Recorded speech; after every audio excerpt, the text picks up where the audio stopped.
El puerto de las Américas.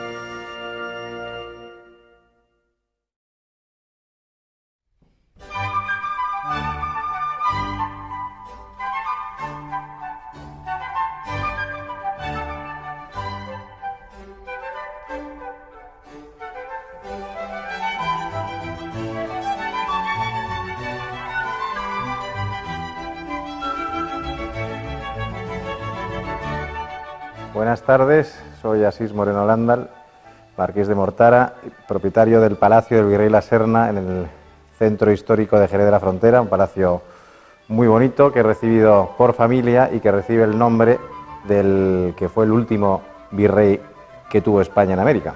El Virrey La Serna es antepasado mío, no directo, pero porque el virrey no tuvo descendencia, pero porque yo soy descendiente del directo sí del hermano mayor del virrey, que fue el que recibió el título de conde de los Andes cuando el virrey muere.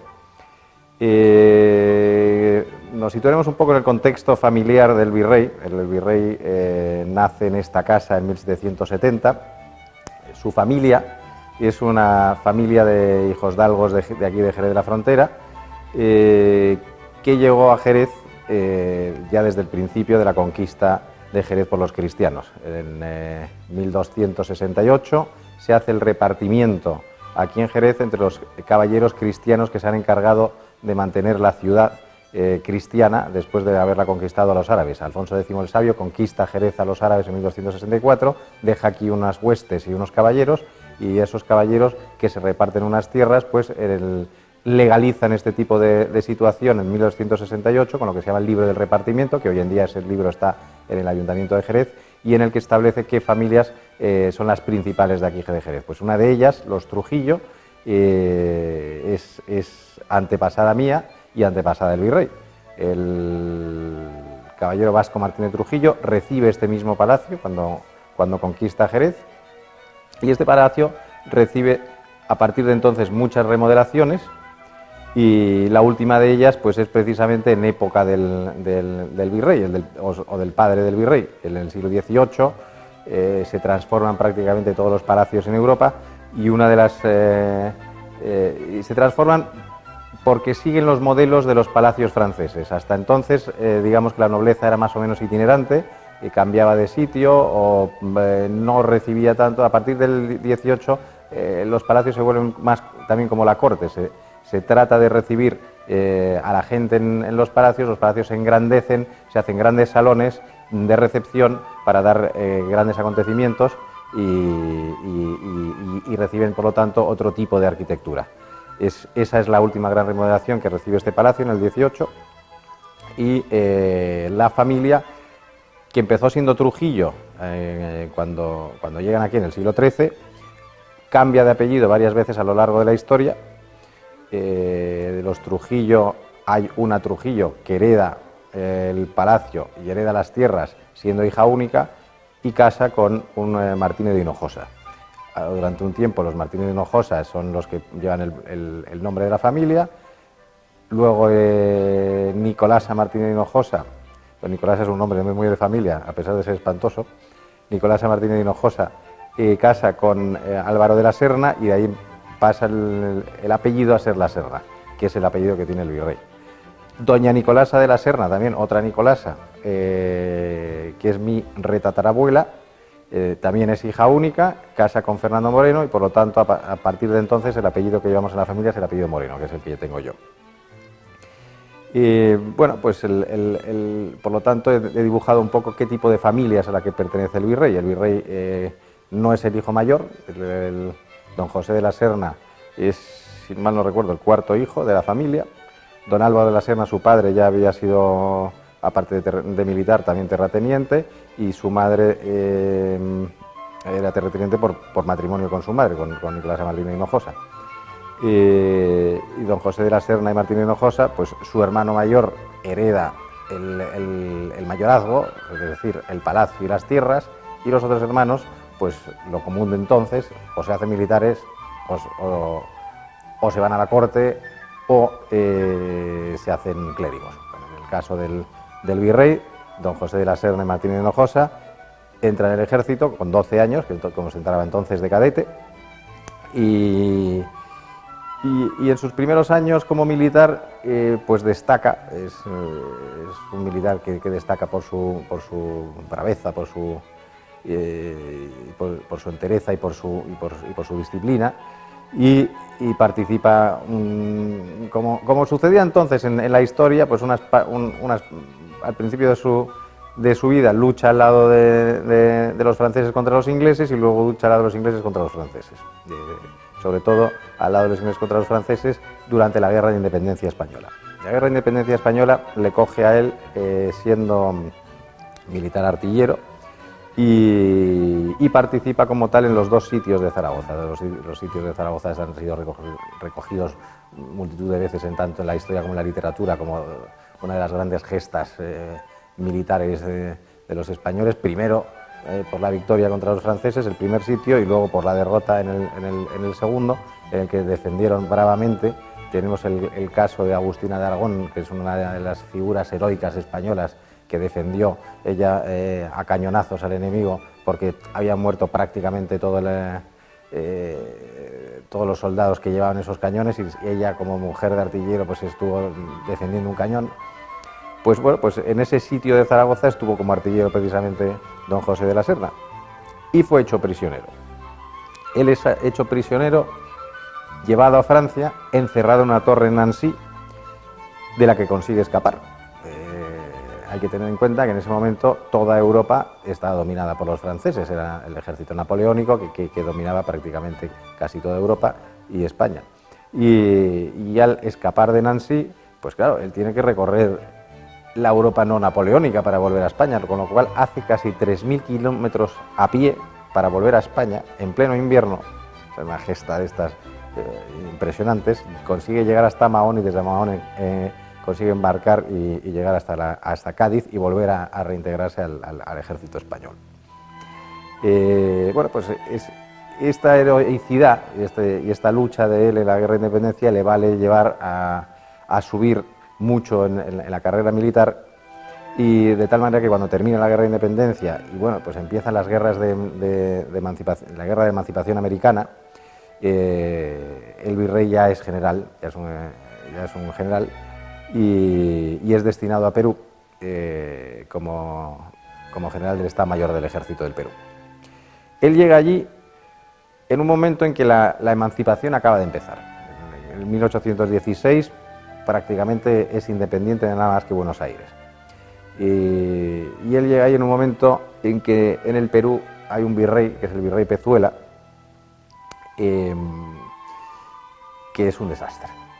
Diciéndolo prácticamente, su gestión es malísima, su forma de ver la guerra es anticuada, a pesar de que él ya había tenido algunas victorias importantes cuando no era virrey, sino cuando también fue general del ejército peruano. Bueno, él tiene un concepto de hacer la guerra completamente distinto al que tiene el virrey La Serna, que llega con una idea más moderna de lo que es la guerra y ha adoptado ha estado más influido pues, por las guerras napoleónicas, que es la forma más moderna de entender la guerra en ese momento, que es la última guerra importante que se ha tenido en Europa. Hay que tener un poco en cuenta cuáles son las causas de esta emancipación americana. Hay que hacer aquí un pequeño paréntesis. Bueno, la primera razón es evidentemente histórica, o sea, es algo a lo que tendría que tender naturalmente los territorios de ultramar españoles, pues siguiendo el paso de los ingleses. Todos los territorios ingleses se separaron unos cuantos años antes de la corona británica, fundando los Estados Unidos de América. Pues era lógico que también Centroamérica y Sudamérica pues evolucionaran de la misma forma. Sobre todo además porque los españoles participaron, sobre todo Bernardo de Gálvez, apoyando a los patriotas norteamericanos. Pues era claro que los ingleses iban a hacer lo mismo en Sudamérica, y así fue. Los ingleses mediante dinero, diplomáticamente y políticamente, apoyaran esa emancipación americana y fueron determinantes en la emancipación americana. Luego está la pérdida del predominio del mar. España, en el desastre de Trafalgar, la batalla de Trafalgar, acaba con la Marina española. Durante 200 años, España consiguió mantener a raya a los holandeses, a los franceses y a los ingleses en el Atlántico, porque tenía una gran armada y por eso consiguió defender siempre sus territorios de ultramar y defender sus galeones cargados de oro que venían aquí a España, o su predominio político o geopolítico al otro lado del Atlántico. En Trafalgar perdemos nuestra armada, perdemos prácticamente la totalidad de nuestra armada, y lo que nos hace perder el dominio del mar y el dominio de América, con lo cual es mucho más fácil que ya, que ojo, también la armada francesa estuvo tocada y la inglesa también, pero no, la nuestra fuera más perjudicada y por lo tanto la que nos hizo perder el contacto también con América. Tenemos en cuenta que el predominio de la armada no solo es la armada de guerra, también es la armada mercante y es la armada, el flujo de navíos de un lado para otro del Atlántico pues desciende porque no tenemos barcos prácticamente. Con lo cual esa situación hace que los americanos pues tengan más fácil que los españoles no puedan defender ese territorio, y los emancipados americanos tengan más fácil batallar contra un ejército que no se puede reforzar. Eso por otro lado. Luego, evidentemente, está el hecho de que cuando las guerras napoleónicas, pues España es invadida por Napoleón, y los americanos se niegan a aceptar a José Bonaparte como rey de España. Entonces, los territorios de ultramar dejan de ser gobernados por la península, desobedecen al gobierno de Bonaparte y se gobiernan a sí mismos. Y aprenden a gobernarse a sí mismos. Y una vez que aprenden a gobernarse a sí mismos y aprenden a manejar, sobre todo, la administración y los dineros, pues ya luego devolver ese poder otra vez a la península, pues claro, ya no les gusta, claro. Ellos quieren seguir organizándose a sí mismos. Y hacen una cosa, que es pedir más autonomía a España, y España hace la tontería de no concedérsela, con lo cual eso provoca pues los movimientos nacionalistas y provoca que empiecen las guerras de emancipación. En este contexto, hombre, entre el 1816, que llega José de la Serna a Perú como general del Estado Mayor del Ejército, en 1824, que deja, bueno, pues en esos 8 años es cuando se sucede casi toda la emancipación. Es una emancipación rápida en sus inicios, no tan rápida después. El caso es que el virrey Pezuela, con esa forma de gestionar caótica, desorganizada, y con esa forma de plantear la guerra totalmente contraria a lo que quería el que realmente mandaba el ejército, que era la Serna, bueno, pues hace que el general San Martín en muy poco tiempo libere, bueno, primero libere la parte de Argentina que libera, Chile entero en prácticamente unos meses, y en nada de tiempo el señor San Martín se planta a las puertas de Lima. Y eso provoca que el ejército realista, que estaba ya muy descontento con Pezuela, realice un pronunciamiento militar, que es el pronunciamiento de Aznapuquio, que le obligan a Pezuela a dimitir, y el siguiente en el escalafón como virrey, a quien le tocaba, es a la Serna. La Serna, que además llevaba unos meses que lo que quería era volverse a España. Pues estaba en descontento con Pezuela, estaba en descontento con su situación en el Perú y estaba además enfermo, o sea, no se encontraba bien y había pedido volver a España y lo tenía concedido. Y de repente se encuentra con que ha habido un pronunciamiento militar, Pezura ha dimitido y a él lo hacen virrey. Bueno, entonces, y en lugar de que ya tenía su carta para volverse a España, acepta el virreinato, acepta mandar las tropas como virrey en un momento muy difícil y acepta el reto que es salvar el Perú español, el virreinato del Perú para España. Y hace una cosa que es muy curiosa. Bueno, primero tiene una entrevista con San Martín, tiene varias entrevistas con San Martín que no llegan a nada, porque San Martín le pide unas cosas que la Serna no puede aceptar. La idea de San Martín era crear un reino americano con un rey español que fuera de la familia Borbón. Pues algo parecido a lo que hicieron luego los brasileños. Pero claro, esas son cosas que no estaban en la mano de la Serna. La Serna no podía decidir cambiar el statu quo del virreinato del Perú. Entonces, al no aceptar, bueno, pues las conversaciones con San Martín no llegan a ninguna parte, se establece la guerra y la Serna hace algo que se ha estudiado mucho en las academias militares, porque es la primera vez que normalmente quien abandonaba la capital perdía la guerra. O sea, la idea principal de una guerra es defender la capital. Y la Serna, muy bien pensado por su parte, dice: San Martín está a muchísimos kilómetros de Argentina. Yo no tengo capacidad para defender Lima, no tengo el ejército suficiente y no puedo dar de comer a la ciudad. Voy a abandonar Lima, dejo a San Martín que entre, que se ocupe de San Martín de dar de comer a todos los habitantes de esta ciudad y voy a rehacer mi ejército y me retiro al Cuzco. Que es una idea absolutamente novedosa, ¿no? Claro, evidentemente, en cuanto la Serna abandona Lima, entra San Martín en Lima pensando que ha ganado la guerra y se proclama la independencia del Perú y dice: esto está hecho. Bueno, pues claro, no estaba hecho. Durante los meses siguientes,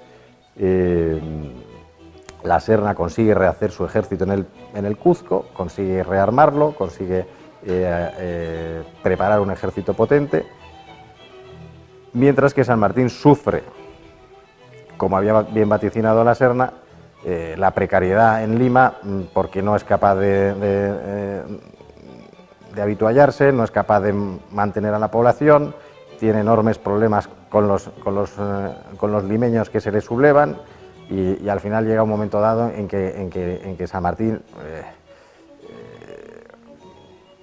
vuelve a ser atacado por la Serna y llega un momento que dice: esto está perdido, o sea, ¿qué puedo hacer aquí? Y es cuando tiene esa conversación importante, acude a Bolívar, a Simón de Bolívar, para que le ayude a conquistar definitivamente el virreinato del Perú. Y Bolívar hace ese encuentro con San Martín, en el que parece que son dos cowboys, que uno dice: los dos no cabemos en la liberación de América, uno de los dos se tiene que retirar, y obliga a San Martín a retirarse. Y es cuando entonces entra el lead Bolívar y el enemigo de la Serna deja de ser San Martín y es Simón de Bolívar. Bueno, pues en ese momento es el momento estrella de la Serna, porque la Serna recupera Lima, recupera prácticamente todo el Perú y encima empieza a batallar contra Bolívar y empieza a convertir sus batallas en victorias. Gana las batallas importantísimas de Torata, de Moquegua, de Cepita, de tal manera que esa llegada de Bolívar, que iba a ser como el gran libertador, que ya había sido antes y ahora ya iba por fin ganar el Perú facilísimamente, se encuentra con que es derrotado inmisericordiamente una y otra vez, destrozándole además con un ejército superior, el de Bolívar, y se encuentra en una situación muy desesperada. Tal es así que en una de las cartas que escribe Bolívar, la Serna lo tiene prácticamente asediado en Ecuador, diciendo que lo tiene perdido. Y en ese momento de victorias de la Serna, pues le sucede una cosa que es terrible para él, que es el levantamiento de Olañeta. Hay que decir, voy a hacer otro pequeño paréntesis aquí. Hay dos momentos, bueno, hay un momento. El momento político en España influye mucho también en lo que es la guerra americana. En enero de 1820 tiene lugar el levantamiento de Riego en las Cabezas de San Juan, muy cerca de aquí de Jerez de la Frontera, y ese levantamiento fue importantísimo para la guerra americana. En las Cabezas de San Juan estaba destacado el ejército que iba a ser mandado a América para terminar de una vez con los levantamientos americanos. Había 18.000 hombres acuartelados en las Cabezas de San Juan, que, si tenemos en cuenta el ejército de Simón Bolívar, que tenía aproximadamente 8.000 hombres, y el de la Serna, que tenía unos 7.000, esos 18.000 hombres que hubieran llegado de la península América hubieran sido determinantes y hubieran acabado con Bolívar y hubieran acabado con la guerra. Luego, bueno, pues, la historia, pues, a lo mejor 20 o 30 años más, pues volvería a haber habido, pero hubiera cambiado la historia. Ese ejército, si llega a ir a América, definitivamente hubiera inclinado la balanza hacia el lado realista. Con lo cual, el motín liberal de Riego en las Cabezas de San Juan fue muy importante para que la Serna no ganara la guerra, y eso que la Serna era liberal. Y el otro momento es con la caída del trienio liberal en España. En 1823 entra en España los 100.000 hijos de San Luis, cae el trienio liberal y vuelve el absolutismo. ¿Qué hace eso? Que la Serna, que era un liberal reconocido, pues hay un señor de su ejército, el general Olañeta, que dice que si ha caído el liberalismo en España y hay absolutismo en España, nadie es más absolutista que él, y por lo tanto la Serna no puede seguir siendo virrey al ser un virrey liberal. La Serna nunca había dicho que era liberal ni que estaba ejerciendo un gobierno liberal, a pesar de que efectivamente el mandato de la Serna en el Perú fue muy liberal. Y se vio tanto en el poder político como en las universidades, como en la forma de administrar el virreinato. Bueno, entonces en ese momento pues el general Olañeta se levanta contra la Serna, cuando la Serna está ganando la guerra, y decide que no le apoya más en la lucha contra Bolívar y que reclama el virreinato para él. Bueno, la Serna intenta parlamentar con él, intenta llegar a algún tipo de acuerdo, y dice, ojo, tenemos a Bolívar contra las cuerdas, necesito tu apoyo, no necesito que te enfrentes contra mí, y no hay manera. Olañeta levanta su ejército y lo prepara para la guerra, y eso hace que la Serna desvíe su atención, que la tenía centrada en Bolívar, hacia Olañeta. Retira sus tropas del frente de Bolívar, los dirige hacia Olañeta, y eso hace que a río revuelto ganancia de pescadores. Bolívar se encuentra en una situación en que estaba contra las cuerdas y de repente se ve muy liberado de todo y le da un tiempo precioso para rehacer su ejército, trae tropas desde Colombia, Venezuela, Chile y Argentina y rehaga su ejército en un momento en que estaba muy debilitado. Y a la Serna, lógicamente, pues todo lo contrario. Se encuentra con dos guerras distintas, dos frentes, una especie de guerra civil que tiene en su propio ejército y la guerra que ya tenía contra Bolívar. Bueno, pues esto hace que finalmente pues la balanza, que estaba muy de su lado, caiga del otro. Y el 9 de diciembre de 1824 se produce la batalla de Ayacucho, en la que además un suceso desgraciado, cuando estaba mejor situado en el terreno la Serna, pues uno de sus destacamentos que tenía que atacar más tarde ataca demasiado pronto, con lo cual hace un efecto dominó, entran demasiado pronto en batalla, caen sus piezas de artillería y a pesar de que Cantera, que estaba ganando su flanco, pues el otro se desmorona completamente y la batalla de Gucho es un desastre y pierden la batalla. Y el problema de los realistas era que claro, ellos podían ganar todas las batallas, pero en cuanto perdieran uno, perdían América. O sea, los realistas estaban solos. Entonces, una vez que pierden una batalla importante, pues pierden la guerra. Y con la batalla de Ayacucho, pues no les queda más remedio que entregar el Perú a Bolívar y parlamentar la independencia del Perú. Hay que decir que Bolívar admiró mucho a la Serna y escribió una carta muy bonita al general Canterac después de la batalla de Ayacucho, que dice algo así, bueno, no son las palabras exactas, pero más o menos, que dice algo así como: ustedes solos han conseguido detener la emancipación americana durante 4 largos años, dele mi enhorabuena al señor general La Serna, sus heridas, aunque dolorosas, le cubren de honor. Que eso en un general como Bolívar, que hasta entonces no había sido precisamente magnánimo con sus adversarios, pues dice mucho del respeto y la admiración que tenía hacia La Serna. La Serna además es un tipo extraordinariamente valiente, es un virrey atípico, no es un virrey que se queda en su palacio, es un virrey que participa en todas las batallas, y en la propia batalla de Ayacucho, él, el virrey, el jefe de los ejércitos, se lanzó con las tropas y recibió 6 heridas de guerra en esa batalla. Y se tuvo que volver luego a España herido en 7 meses de travesía, que hoy en día tardamos unas horas en llegar a América, pero entonces eran 7 meses de travesía. Y era tal su arrojo, su valentía y ese espíritu militar de entonces, que lo primero que hace cuando llega a España es pedirle al rey que le haga un consejo de guerra por haber perdido el Perú. El rey, en lugar de eso, pues le reconoce su lealtad, le reconoce su heroísmo y le da el título de conde de los Andes. Y por lo tanto, La Serna es el primer conde de los Andes. Luego pasa unos años curándose de sus heridas aquí en este palacio, en Jerez de la Frontera.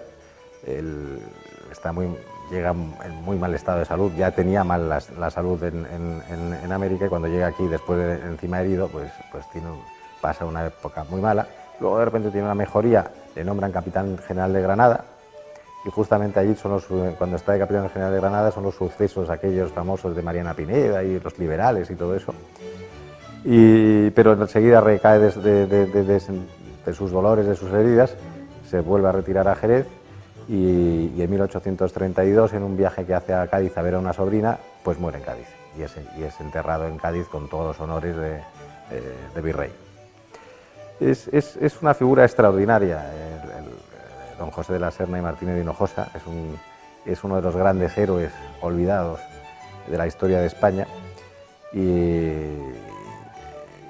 es un señor de su tiempo, y es un grandísimo militar, y un militar que además ha sido estudiado muchas veces en las academias militares.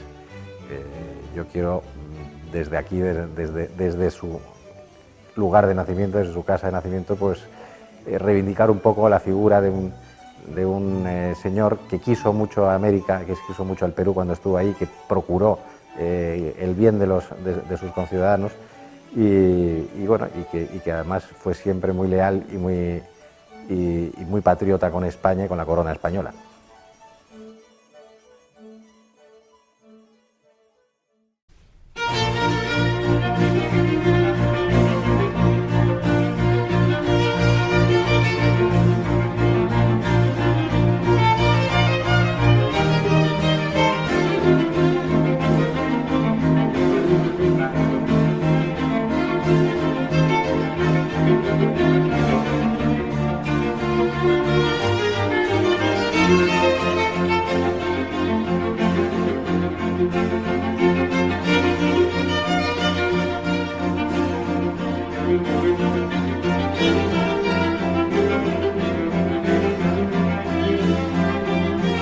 Thank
you.